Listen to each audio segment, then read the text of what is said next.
Hi hello ನಮಸ್ಕಾರ, welcome back to Sakshi kitchens and logs. ಇದು ಬುಧವಾರ ಸಂಜೆ ಲಾಗ್ ಆಗಿರುತ್ತೆ. ಹಾಗೆ ಇವತ್ತಿನ ಲಾಗಲ್ಲಿ ಒಂದು ಒಳ್ಳೆ ಸ್ನ್ಯಾಕ್ಸ್ ರೆಸಿಪಿನ ತೋರಿಸ್ತಾ ಇದ್ದೀನಿ. ಹಾಗಾಗಿ ವಿಡಿಯೋನ ಎಲ್ಲೂ ಸಹ ಸ್ಕಿಪ್ ಮಾಡ್ತೀನಿ, ಪೂರ್ತಿಯಾಗಿ ನೋಡಿ. ಇನ್ ಕೇಸ್ ಈ ವಿಡಿಯೋ ನಿಮ್ಗೇನಾದರೂ ಇಷ್ಟ ಆದರೆ ಪ್ಲೀಸ್ ಲೈಕ್ ಮಾಡಿ, ಶೇರ್ ಮಾಡಿ, ಕಾಮೆಂಟ್ ಮಾಡಿ. ಹಾಗೆ ಇನ್ನೂ ನನ್ನ ಚಾನಲ್ನ ಸಬ್ಸ್ಕ್ರೈಬ್ ಮಾಡಿಲ್ಲ, ಪ್ಲೀಸ್ ಸಬ್ಸ್ಕ್ರೈಬ್ ಮಾಡ್ಕೊಂಡು ನೋಡಿ. ನಿಮ್ದೊಂದು ಸಬ್ಸ್ಕ್ರೈಬು ನನಗೆ ತುಂಬಾ ಇಂಪಾರ್ಟೆಂಟ್ ಆಗುತ್ತೆ. ಹಾಗೆ ಇನ್ನೂ ಹೆಚ್ಚು ರೆಸಿಪಿಗಳನ್ನ ಸಹ ಮಾಡೋದಕ್ಕೆ ನನಗೆ ಮೋಟಿವೇಶನ್ ಆಗುತ್ತೆ. ಹಾಗಾಗಿ ಇನ್ನು ಇಲ್ಲಿ ಬುಧವಾರ ಸಂಜೆಯಿಂದ ಲಾಗ್ನ ಶುರು ಮಾಡ್ಕೊಂಡಿದ್ದೀನಿ. ಹಾಗೆ ಇವತ್ತು ಸ್ವಲ್ಪ ಲೇಟಾಗಿಯೇ ದೇವ್ರ ಪಾತ್ರೆಗಳನ್ನ ತೊಳಿತಾ ಇದ್ದೀನಿ. ಅಂದರೆ ನಾಳೆ ಗುರು ಪೌರ್ಣಿಮೆ ಇತ್ತಲ್ವ, ನಾಳೆನೇ ದೇವ್ರ ಪಾತ್ರೆನೆಲ್ಲ ವಾಶ್ ಮಾಡಿಕೊಂಡು ಬೆಳಗ್ಗೆನೇ ಪೂಜೆ ಮಾಡೋಣ ಅಂತ ಅಂದ್ಕೊಂಡೆ. ಆದರೆ ಯಾವಾಗಲೂ ನಾನು ಗುರುವಾರ ಹಾಗೆ ಶುಕ್ರವಾರ ಬ್ರಾಹ್ಮಿ ಮುಹೂರ್ತದಲ್ಲಿ ಪೂಜೆ ಮಾಡೋದ್ರಿಂದ ಇನ್ನು ನಾಳೆನೂ ಸಹ ಬ್ರಾಹ್ಮಿ ಮುಹೂರ್ತದಲ್ಲೇ ಮಾಡ್ಕೊಂಬಿಡೋಣ ಅಂತೇಳಿ ಇವಾಗ ಇಲ್ಲಿ ದೇವ್ರ ಪಾತ್ರೆನ ತೊಳಿತಾ ಇದ್ದೀನಿ.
ಇನ್ನು ಇಲ್ಲಿ ದೇವ್ರ ಪಾತ್ರೆನೆಲ್ಲ ಕ್ಲೀನಾಗಿ ವಾಶ್ ಮಾಡ್ಕೊಂಡಿದ್ದಾಯಿತು. ಅದನ್ನು ನೀಟಾಗಿ ಒರೆಸಿನೂ ಸಹ ಇಟ್ಕೊತಾ ಇದ್ದೀನಿ. ಈ ಥರ ಒರೆಸಿಟ್ಕೊಳ್ಳೋದ್ರಿಂದ ಅದ್ರ ಮೇಲೆ ಕಪ್ಗಾಗಿ ಪ್ಯಾಚಸ್ ಏನೂ ಬರೋದಿಲ್ಲ. ಹಾಗಾಗಿ ಈ ತಾಮ್ರದ್ದು ಹಾಗೆ ಹಿತ್ತಾಳೆ ದೇವ್ರ ಪಾತ್ರೆಗಳಲ್ಲಿ ಇರ್ತಾವಲ್ವ, ಅದನ್ನು ಈ ಥರ ನೀಟಾಗಿ ಒರೆಸಿಟ್ಕೋಬೇಕಾಗತ್ತೆ. ಇನ್ನು ಇಷ್ಟೆಲ್ಲ ದೇವ್ರ ಪಾತ್ರೆ ತೊಳೆಯೋಷ್ಟರಲ್ಲಿ ಒಂದು ಅರ್ಧ ಮುಕ್ಕಾಲು ಗಂಟೆನಾದರೂ ಬೇಕಾಗುತ್ತೆ. ಸ್ವಲ್ಪ ಜಾಸ್ತಿನೇ ದೇವ್ರ ಪಾತ್ರೆಗಳು ಇರ್ತಾವಲ್ವ, ಹಾಗಾಗಿ ಈ ದೊಡ್ಡದು ಬೇಗನೆ ತೊಳ್ಕೊಂಡ್ಬಿಡ್ಬೋದು. ಈ ಚಿಕ್ಕ ಪಾತ್ರೆಗಳಿರ್ತಾವಲ್ವ, ಅದನ್ನ ತೊಳೆಯೋದಕ್ಕೆ ಒಂದು ಸ್ವಲ್ಪ ಟೈಮ್ ತೊಗೊಳುತ್ತೆ. ಹಾಗಾಗಿ ಒಂದು ಅರ್ಧದಿಂದ ಮುಕ್ಕಾಲು ಗಂಟೆನಾದರೂ ಬೇಕಾಗುತ್ತೆ. ಇನ್ನು ದೇವ್ರ ಪಾತ್ರೆನೆಲ್ಲ ತೊಳ್ಕೊಂಡಿದ್ದಾಯಿತು. ಹಾಗೆ ಪೂಜಾ ರೂಮ್ನ ಆಮೇಲೆ ಕ್ಲೀನ್ ಮಾಡ್ಕೊಳ್ಳೋಣ ಅಂತ ಅಂದ್ಕೊಂಡಿದ್ದೀನಿ. ಅಂದರೆ ಇನ್ನೂ ಇವತ್ತು ಈವ್ನಿಂಗ್ ಸ್ನ್ಯಾಕ್ಸ್ ಏನೂ ಮಾಡಿರಲಿಲ್ಲ. ಹಾಗಾಗಿ ಫಸ್ಟು ಈ ಕೆಲಸ ಮುಗಿಸ್ಕೊಂಡು ಸ್ನ್ಯಾಕ್ಸ್ನ ಮಾಡಿ ಅದಾದ ನಂತರ ಪೂಜಾ ರೂಮ್ನ ಕ್ಲೀನ್ ಮಾಡ್ಕೋಬೇಕಾಗಿತ್ತು. ಹಾಗಾಗಿ ಇನ್ನು ದೇವ್ರ ಪಾತ್ರೆ ಎಲ್ಲ ವಾಶ್ ಮಾಡ್ಕೊಂಡಿದ್ದಾಯಿತು. ಇನ್ನು ಇಲ್ಲಿ ಸ್ನ್ಯಾಕ್ಸಿಗೂ ಸಹ ರೆಡಿ ಮಾಡ್ಕೊತಾ ಇದ್ದೀನಿ. ನಾನಿವತ್ತು ಮಾಡ್ತಾ ಇರೋದು ಚೀಸ್ ಕಾರ್ನ್ ಬಾಲ್ಸ್ ಅಂತ. ತುಂಬಾ ಚೆನ್ನಾಗಿರುತ್ತೆ, ಹಾಗೆ ಟೇಸ್ಟು ಸಹ ಚೆನ್ನಾಗಿರುತ್ತೆ, ಹಾಗೆ ಮಾಡೋದು ಸಹ ತುಂಬಾ ಸುಲಭ. ಯಾವ ಥರ ಮಾಡಿದ್ದೀನಿ ಅಂತ ನಿಮ್ಮ ಜೊತೆಗೆ ಶೇರ್ ಮಾಡ್ತಾ ಇದ್ದೀನಿ ನೋಡಿ. ಮೊದಲಿಗೆ ಇಲ್ಲಿ ಆಲೂಗಡ್ಡೆನ ತೊಗೊಂಡಿದ್ದೀನಿ. ನಾನಿಲ್ಲಿ ಒಂದು ಆಲೂಗಡ್ಡೆ ತೊಗೊಂಡಿದ್ದೀನಿ. ಸುಮಾರಾಗಿ ಒಂದು 1/4 kg ಇತ್ತು ಈ ಆಲೂಗಡ್ಡೆ, ಹಾಗಾಗಿ ಒಂದನ್ನೇ ಬಳಸ್ಕೊಂಡಿದ್ದೀನಿ.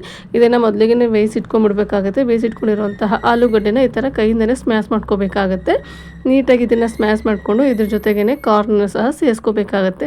ನಾನಿಲ್ಲಿ ಕಾರ್ನನ್ನು ಒಂದು ಸ್ವಲ್ಪ ಬೇಯಿಸ್ಕೊಂಡು ತೊಗೊಂಡಿದ್ದೀನಿ.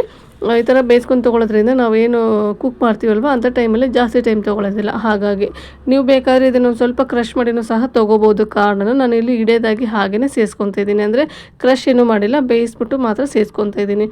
ಇನ್ನು ಇದಕ್ಕೆ ಕಟ್ ಮಾಡಿ ಇಟ್ಕೊಂಡಿರೋವಂತಹ ಈರುಳ್ಳಿ, ಹಾಗೆ ಕಟ್ ಮಾಡಿ ಇಟ್ಕೊಂಡಿರೋವಂತಹ ಕ್ಯಾಪ್ಸಿಕಮ್ಮು, ಹಾಗೆ ಕೊತ್ತಂಬರಿ ಸೊಪ್ಪನ್ನು ಸಹ ಸೇರಿಸ್ಕೊತಿದ್ದೀನಿ.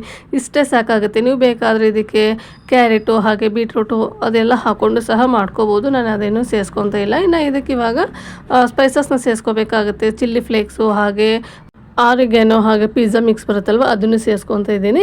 ನಿಮ್ಮ ಹತ್ರ ಏನಾದರೂ ಪೆರಿ ಪೆರಿ ಮಸಾಲ ಇದ್ದರೆ ಅದನ್ನು ಸೇರಿಸ್ಕೊಳ್ಳಿ. ಈ ಬಾಲ್ಸು ಸಕ್ಕ ಟೇಸ್ಟಿಯಾಗಿರುತ್ತೆ. ನನ್ನ ಹತ್ರ ಪೆರಿ ಪೆರಿ ಮಸಾಲ ಇರಲಿಲ್ಲ, ಹಾಗಾಗಿ ಇದು 3 ಮಸಾಲಾನ ಮಾತ್ರ ಸೇರಿಸ್ಕೊತಾ ಇದ್ದೀನಿ. ಇನ್ನು ಇದೆಲ್ಲ ಸೇರಿಸ್ಕೊಂಡು ರುಚಿಗೆ ತಕ್ಕಷ್ಟು ಉಪ್ಪನ್ನು ಸಹ ಸೇರಿಸ್ಕೋಬೇಕಾಗುತ್ತೆ. ಸೇರಿಸ್ಕೊಂಡು ನೀಟಾಗಿ ಇದನ್ನು ಕೈಯಿಂದನೇ ಈ ಥರ ಮಿಕ್ಸ್ ಮಾಡಿಕೊಂಡು ಇವಾಗ ಇದನ್ನು ಉಂಡೆ ಕಟ್ಕೋಬೇಕಾಗುತ್ತೆ. ಹಾಗಾಗಿ ಉಂಡೆ ಕಟ್ಕೊಳ್ಳೋದಕ್ಕೆ ನಾನು ಫಸ್ಟಿಗೆ ಕೈಗೆ ಎಣ್ಣೆನ ಅಪ್ಲೈ ಮಾಡ್ಕೊತಿದ್ದೀನಿ. ಈ ಥರ ಕೈಗೆ ಅಪ್ಲೈ ಮಾಡ್ಕೊಂಡ್ರೆ ಕೈಗೆ ಅಂಟೋದಿಲ್ಲ ಅನ್ನೋ ಕಾರಣಕ್ಕೆ ಅಷ್ಟೇ.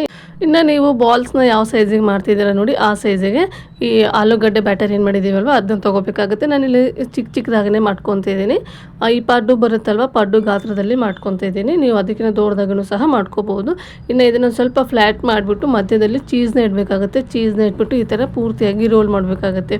ರೋಲ್ ಮಾಡಿದರೆ ಒಳಗಡೆ ಚೀಸು ತುಂಬ ಚೆನ್ನಾಗಿ ಕೂತ್ಕೊಳ್ಳುತ್ತೆ. ಹಾಗಾಗಿ ಇನ್ನು ಇದಕ್ಕೆ ಮೇಲ್ಗಡೆ ಬ್ರೆಡ್ ಕ್ರಮ್ಸ್ನ ಸಹ ಹಾಕೋಬೇಕಾಗುತ್ತೆ. ಹಾಗಾಗಿ ಇಲ್ಲಿ ಬ್ರೆಡ್ ಕ್ರಮ್ಸ್ನ ತೊಗೊಂಡಿದ್ದೀನಿ. ನೀವು ಯಾವಾಗಲೇ ಬ್ರೆಡ್ ಕ್ರಮ್ಸ್ನ ಏನಾದರೂ ಯೂಸ್ ಮಾಡ್ತೀನಿ ಅಂದರೆ ಸ್ವಲ್ಪ ಸಾಫ್ಟಾಗಿರೋಂತಹ ಬ್ರೆಡ್ಡನ್ನೇ ತೊಗೊಳ್ಳಿ. ಏನಾದರೂ ರಸ್ಕು ಅಥವಾ ಒಣಗಿರೋಂತಹ ಬ್ರೆಡ್ಡಿಂದ ಏನಾದರೂ ಮಾಡ್ತೀವಿ ಅಂದರೆ ಡೀಪ್ ಫ್ರೈ ಮಾಡುವಾಗ ಎಣ್ಣೆ ಪೂರ್ತಿಯಾಗಿ ಹಾಳಾಗಿಬಿಡುತ್ತೆ. ಹಾಗಾಗಿ ಈ ಥರ ಸಾಫ್ಟಾಗಿರುವಂತಹ ಬ್ರೆಡ್ ಕ್ರಮ್ಸ್ನ ತಗೊಳ್ಳಿ. ಇನ್ನು ನಾವೇನು ಚೀಸ್ ಬಾಲ್ನ ಮಾಡಿದ್ದೀವಲ್ವ ಅದನ್ನು ನೀಟಾಗಿ ಬ್ರೆಡ್ ಕ್ರಮ್ಸ್ ಒಳಗಡೆ ಹಾಕ್ಬಿಟ್ಟು ರೋಲ್ ಮಾಡ್ತಾ ಆ ಬ್ರೆಡ್ ಕ್ರಮ್ಸು ಪೂರ್ತಿಯಾಗಿ ಬಾಲ್ಗೆ ಅಂಟ್ಕೋಬೇಕು. ಆ ಥರ ನಾವು ಅದನ್ನು ಅಪ್ಲೈ ಮಾಡ್ಕೋಬೇಕಾಗುತ್ತೆ. ಇನ್ನು ಅದೇ ಥರ ಇನ್ನೊಂದು ಸಹ ನಾನು ರೆಡಿ ಮಾಡ್ಕೊತಾ ಇದ್ದೀನಿ ನೋಡಿ. ಈ ಥರ ರೆಡಿ ಮಾಡಿಕೊಂಡು ಎಲ್ಲದನ್ನು ಒಂದೇ ಸರಿಗೆ ರೆಡಿ ಮಾಡ್ಕೊಂಡು ಇಟ್ಕೊತೀನಿ ನಾನು. ಆವಾಗ ನನಗೆ ಬೇಯಿಸೋದಕ್ಕೆ ಸರಿ ಹೋಗುತ್ತೆ. ಇನ್ನು ನಾನಿಲ್ಲಿ ಇವತ್ತು ಡೀಪ್ ಫ್ರೈನ ಮಾಡ್ತಾಯಿಲ್ಲ. ಈ ಚೀಸ್ ಬಾಲ್ನ ಈ ಪಡ್ಡು ಹಂಚು ಬರುತ್ತಲ್ವ ಅದರಲ್ಲಿ ಇವತ್ತು ಈ ಚೀಸ್ ಬಾಲ್ನ ಮಾಡ್ತಾಯಿದ್ದೀನಿ. ಹಾಗಾಗಿ ಇನ್ನು ಇಲ್ಲಿ ಎಲ್ಲದನ್ನು ಸಹ ರೆಡಿ ಮಾಡಿ ಇಟ್ಕೊತಾ ಇದ್ದೀನಿ. ಹಾಗೆ ಇದೆಲ್ಲ ರೆಡಿ ಮಾಡೋಷ್ಟರಲ್ಲಿ ತವಾನು ಸಹ ಬಿಸಿಗಿಟ್ಟಿದ್ದೆ. ಇನ್ನು ಇಲ್ಲಿ ಪಡ್ಡು ಮಾಡುವಂತಹ ತವಾನು ಸಹ ಬಿಸಿಯಾಗಿದೆ. ಅದಕ್ಕೆ ಒಂದು ಸ್ವಲ್ಪ ಎಣ್ಣೆನ ಹಾಕ್ಕೊತಾ ಇದ್ದೀನಿ. ನೀವು ನಾರ್ಮಲ್ ಪಡ್ಡುಗೆ ಯಾವ ಥರ ಎಣ್ಣೆ ಹಾಕೋತೀರ ನೋಡಿ ಅದೇ ಥರನೇ ಎಣ್ಣೆ ಹಾಕ್ಕೋಬೇಕಾಗುತ್ತೆ. ಇನ್ನು ಎಣ್ಣೆನೂ ಸಹ ಕಾದಿತ್ತಲ್ವ, ಇವಾಗ ಒಂದೊಂದೇ ಚೀಸ್ ಬಾಲ್ ಏನು ಮಾಡಿ ಇಟ್ಟಿದ್ದೀನಲ್ವ ಅದನ್ನು ಪಡ್ಡು ಹಂಚಿಗೆ ಹಾಕೊತಾ ಇದ್ದೀನಿ. ಹಾಗೆ ನಾನು ಯಾವ ಸೈಜಲ್ಲಿ ಮಾಡಿದ್ದೀನಿ ಅಂತ ನೀವು ನೋಡ್ತಾ ಇರ್ಬೋದು. ತುಂಬ ದಪ್ಪದಾಗೂ ಅಲ್ಲ, ತುಂಬ ತೆಳುವಾಗೂ ಅಲ್ಲ, ಆ ಥರ ಮಾಡ್ಕೊಂಡಿದ್ದೀನಿ. ಇನ್ನು ಇದನ್ನು ಹಾಕ್ಬಿಟ್ಟು ಲಿಡ್ನ ಕ್ಲೋಸ್ ಮಾಡಿ ಒಂದು 2 ನಿಮಿಷ ಇದನ್ನು ಇದೇ ಥರನೇ ಬೇಯಿಸ್ಕೋಬೇಕಾಗುತ್ತೆ. ಅದಾದ ನಂತರ ಲಿಡ್ನ ಓಪನ್ ಮಾಡಿ ಮತ್ತೆ ಇದನ್ನು ಟರ್ನ್ ಮಾಡ್ಕೊಳ್ಳಿ. ಹಾಗೆ ಮಧ್ಯದಲ್ಲಿ ಏನು 3 ಹಾಕಿದ್ದೀನಲ್ವ ಅದು ಬೇಗನೆ ಬೆಂದ್ಬಿಡುತ್ತೆ. ಹಾಗಾಗಿ ಫಸ್ಟ್ ಅದನ್ನು ನಾನಿಲ್ಲಿ ಟರ್ನ್ ಮಾಡ್ಕೊತಾ ಇದ್ದೀನಿ. ಯಾಕಂದರೆ ಗ್ಯಾಸ್ ಸ್ಟೋವ್ದು ಬಿಸಿ ಏನಿರುತ್ತಲ್ವ ಅದಕ್ಕೆ ಜಾಸ್ತಿ ತಾಗ್ತಾ ಇರುತ್ತೆ. ಹಾಗಾಗಿ ಇನ್ನು ಮಿಕ್ಕಿರೋ ಏನಿದೆ ಅಲ್ವ ಅದು ನೋಡಿ ಯಾವ ಥರ ಕಲರೆಲ್ಲ ಇವಾಗ ಚೇಂಜ್ ಆಗ್ತಾ ಇದೆ. ಇದನ್ನು ಇವಾಗ ಎಲ್ಲದನ್ನು ಸಹ ಇದೇ ಥರನೇ ಟರ್ನ್ ಮಾಡಿಕೊಂಡು ನಾನು ಬೇಯಿಸ್ಕೊತೀನಿ. ಹಾಗೆ ಸೈಡ್ ಎಡ್ಜಸ್ ಏನಿರುತ್ತಲ್ವ ಅದನ್ನು ಸಹ ನಾವು ಟರ್ನ್ ಮಾಡಿಕೊಂಡು ಬೇಯಿಸ್ಕೋಬೇಕಾಗುತ್ತೆ. ಹಾಗೆ ಮಧ್ಯದಲ್ಲಿರೋ 3 ಚೀಸ್ ಬಾಲ್ ಕಲರ್ ನೋಡಿ, ಹಾಗೆ ಇವಾಗ ನಾನೇನು ಟರ್ನ್ ಮಾಡ್ತಿದ್ದೀನಲ್ವ ಆ ಚೀಸ್ ಬಾಲ್ ಕಲರ್ ನೋಡಿ ಮಧ್ಯದಲ್ಲಿರೋದು ಬೇಗನೆ ಬೆಂದ್ಬಿಟ್ಟು ಕಪ್ಪಗಾಗ್ಬಿಟ್ಟಿತ್ತು. ಹಾಗಾಗಿ ಅದನ್ನು ಫಸ್ಟಿಗೆ ತೆಗಿತಾ ಇದ್ದೀನಿ. ಇನ್ನು ಇವೆಲ್ಲ ಬೇಯೋಷ್ಟರಲ್ಲಿ ಅವನ್ನ ಹಾಗೆ ಬಿಟ್ಬಿಟ್ರೆ ಇನ್ನಷ್ಟು ಕಪ್ಪಾಗ್ಬಿಡುತ್ತೆ ಅಂತ ಫಸ್ಟಿಗೆ ಅವನ್ನ ತೆಗಿತಾ ಇದ್ದೀನಿ. ಹಾಗೆ ನೀವು ನೋಡೋದಕ್ಕೆ ಇದು ಪಡ್ಡು ಥರ ಅನ್ನಿಸ್ತಾ ಇರುತ್ತೆ, ಆದರೆ ಇದು ಪಡ್ಡು ಅಲ್ಲ, ಚೀಸ್ ಬಾಲು. ಸಖತ್ ಟೇಸ್ಟಿಯಾಗಿರುತ್ತೆ. ನಾವು ನಾರ್ಮಲಾಗಿ ಡೀಪ್ ಫ್ರೈ ಮಾಡ್ಕೊಂಡು ತಿಂದಿರ್ತೀವಲ್ವ, ಒಂದ್ಸರಿ ಈ ಥರ ಪಡ್ಡು ಹಂಚಲ್ಲಿ ಚೀಸ್ ಕಾರ್ನ್ ಬಾಲ್ನ ಮಾಡಿ ತುಂಬಾ ಚೆನ್ನಾಗಿರುತ್ತೆ. ಹಾಗೆ ಎಣ್ಣೆನೂ ಸಹ ಜಾಸ್ತಿ ತಿಂದ್ವಿ ಅಂತ ಅನ್ಸೋದಿಲ್ಲ, ಡೀಪ್ ಫ್ರೈನ ಮಾಡಿರೋದಿಲ್ಲ ನೋಡಿ. ಹಾಗಾಗಿ ಇನ್ನು ಟೇಸ್ಟ್ ವೈಸ್ ಬಂದರೆ ತುಂಬಾ ಚೆನ್ನಾಗಿರುತ್ತೆ ಟೇಸ್ಟು. ಆರಾಮಾಗಿ ಡಯಟ್ ಮಾಡೋರು ಸಹ ನೀವು ಈ ಥರ ತಿನ್ಬೋದು. ಇನ್ನು ನೋಡ್ತಾ ಇರ್ಬೋದು ನೀವು ಇಲ್ಲಿ ಎಲ್ಲ ಚೀಸ್ ಬಾಲು ಸಹ ರೆಡಿ ಆಯಿತು. ನೋಡೋದಕ್ಕೆ ಪಡ್ಡು ಥರನೇ ಅಂತ ಅನ್ನಿಸ್ತಾ ಇತ್ತು, ಆದರೆ ಇದನ್ನು ತಿಂದಾಗಲೇ ರುಚಿ ಗೊತ್ತಾಗೋದು. ಹಾಗಾಗಿ ಇನ್ನು ನೋಡ್ತಾ ಇರ್ಬೋದು ನಾನಿಲ್ಲಿ ಒಂದು ಚೀಸ್ ಬಾಲ್ನ ಓಪನ್ ಮಾಡಿ ತೋರಿಸ್ತಿದ್ದೀನಿ. ಹಾಗೆ ಚೀಸ್ ಏನು ಹಾಕಿದ್ದೀವಲ್ವ ಅದು ಸಹ ಚೆನ್ನಾಗಿ ಮೆಲ್ಟ್ ಆಗಿತ್ತು. ಇನ್ನು ಇದ್ರ ಜೊತೆಗೆ ಕೆಚಪ್ನ ಹಾಕ್ಕೊಂಡು ತಿಂತಾಯಿದ್ರೆ ಸೂಪರ್ ಟೇಸ್ಟಿಯಾಗಿರುತ್ತೆ. ಬಿಸಿ ಬಿಸಿಯಾಗಿ ಸಖತ್ ಟೇಸ್ಟಿಯಾಗಿತ್ತು. ನನಗೆ ಮಾತ್ರ ತುಂಬಾ ಇಷ್ಟ ಆಯಿತು. ನನ್ನ ಮನೆಯಲ್ಲಿ ಮಕ್ಕಳಿಗೂ ಸಹ ತುಂಬಾ ಇಷ್ಟ ಆಯಿತು. ಹಾಗೆ ವೆಯ್ಟ್ ಲಾಸ್ ಮಾಡೋರೆಲ್ಲ ನಾವೆಲ್ಲ ಏನು ತಿನ್ನೋಕ್ಕಾಗುತ್ತೆ ಅಂತ ಅಂದ್ಕೊತೀವಲ್ವ, ಅಂಥ ಟೈಮಲ್ಲಿ ಈ ಥರ ನಾವು ಮಾಡಿಕೊಂಡು ಸಹ ತಿನ್ಬೋದು. ಎಣ್ಣೆನೂ ಜಾಸ್ತಿನೂ ಬಳಸಿರೋದಿಲ್ಲ. ಹಾಗೆ ಚೀಸ್ ಅದೆಲ್ಲ ಹಾಕಿರ್ತೀವಲ್ವ, ಹೆಲ್ತಿಗೂ ಸಹ ತುಂಬಾ ಒಳ್ಳೆಯದಿರುತ್ತೆ. ಹಾಗಾಗಿ ಇನ್ನು ಇಲ್ಲಿ ಚೀಸ್ ಬಾಲೆಲ್ಲ ತಿಂದು ಅದಾದ ನಂತರ ನಾಳೆಗೆ ದೋಸೆ ಮಾಡೋಣ ಅಂತ ಅಂದ್ಕೊಂಡಿದ್ದೆ. ದೋಸೆಗೆ ಇಲ್ಲಿ ಹಿಟ್ಟನ್ನು ಸಹ ರುಬ್ಬಿ ಇಟ್ಕೊತಾ ಇದ್ದೀನಿ. ನಾನು ಮಂಗಳವಾರ ಹಾಗೆ ಶುಕ್ರವಾರ ಗುರುವಾರ ಜಾಸ್ತಿ ರೊಟ್ಟಿ ಅಥವಾ ಚಪಾತಿ ಕೆಲಸ ಇಟ್ಕೊಳ್ಳೋದಕ್ಕೂ ಹೋಗಲ್ಲ. ಹಾಗಾಗಿ ಅವತ್ತಿನ ದಿನ ಏನಾದರೂ ಪಲಾವು ಅಥವಾ ಈ ಥರ ದೋಸೆ ಅಥವಾ ಪಡ್ಡು ಈ ಥರ ನಾನು ತಿಂಡಿಗಳನ್ನ ಇಟ್ಕೊಂಡ್ಬಿಟ್ಟಿರ್ತೀನಿ. ಅಂದರೆ ಅವತ್ತು ಪೂಜೆ ಕೆಲಸ ಒಂದು ಸ್ವಲ್ಪ ಜಾಸ್ತಿ ಇರುತ್ತಲ್ವ, ಹಾಗಾಗಿ ಈ ಥರ ಮಾಡ್ಕೊತೀನಿ ನಾನು. ಇನ್ನು ಅಪರೂಪಕ್ಕೆ ಒಂದೊಂದು ಸಾರಿ ಚಪಾತಿನೂ ಸಹ ಮಾಡ್ತಾಯಿರ್ತೀನಿ. ಇನ್ನು ಇಲ್ಲಿ ಹಿಟ್ಟನ್ನು ಸಹ ರುಬ್ಬಿದಾಯಿತು. ಹಾಗೆ ಅದನ್ನ ನೀಟಾಗಿ ಮಿಕ್ಸ್ ಮಾಡಿ ಇನ್ನೂ ಸಹ ಎತ್ತಿಕ್ಕಿದ್ದೀನಿ. ನಾನು ಇವಾಗಲೇ ಏನು ಉಪ್ಪನ್ನೇನು ಸೇರ್ಸೋದಕ್ಕೇನು ಹೋಗಲ್ಲ. ನಾಳೆ ಬೆಳಗ್ಗೆ ಮಾಡ್ತೀನಲ್ವ ಆ ಟೈಮಲ್ಲೇನೋ ಉಪ್ಪನ್ನು ಸೇರಿಸ್ಕೊತೀನಿ. ಇನ್ನು ನೈಟಿಗೆ ಬರೀ ರೈಸ್ನ ಮಾಡ್ಕೋಬೇಕಾಗಿತ್ತು, ಹಾಗಾಗಿ ರೈಸಿಗೂ ಸಹ ಒಂದು ಸೈಡ್ ಇಟ್ಕೊಂಡ್ಬಿಟ್ಟಿದ್ದೀನಿ.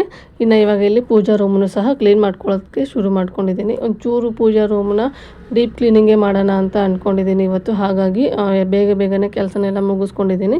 ನಾನು ಪ್ರತಿ ವಾರನೂ ಪೂಜಾ ರೂಮ್ನ ಕ್ಲೀನ್ ಮಾಡ್ಕೊಡೋದಕ್ಕೇನು ಹೋಗಲ್ಲ, 15 ದಿನಕ್ಕೊಂದ್ಸರಿ ಮಾತ್ರ ಪೂಜಾ ರೂಮನ್ನು ಕ್ಲೀನ್ ಮಾಡ್ಕೊತೀನಿ. ಪ್ರತಿ ವಾರ ಬರೀ ದೇವ್ರ ಪಾತ್ರೆ ಮಾತ್ರ ಕ್ಲೀನ್ ಮಾಡ್ಕೊಂಡಿರ್ತೀನಿ. ಅಂದರೆ ಪೂಜಾ ರೂಮ್ ಅಂದರೆ ಪೂರ್ತಿ ಟೈಲ್ಸ್ ಎಲ್ಲ ಇದೆ ನೋಡಿ ಹಿಂದೆಗಡೆ, ಅದನ್ನೇನು ನಾನು ಕ್ಲೀನ್ ಮಾಡ್ಕೊಳ್ಳೋದಕ್ಕೇನು ಹೋಗಿರಲ್ಲ.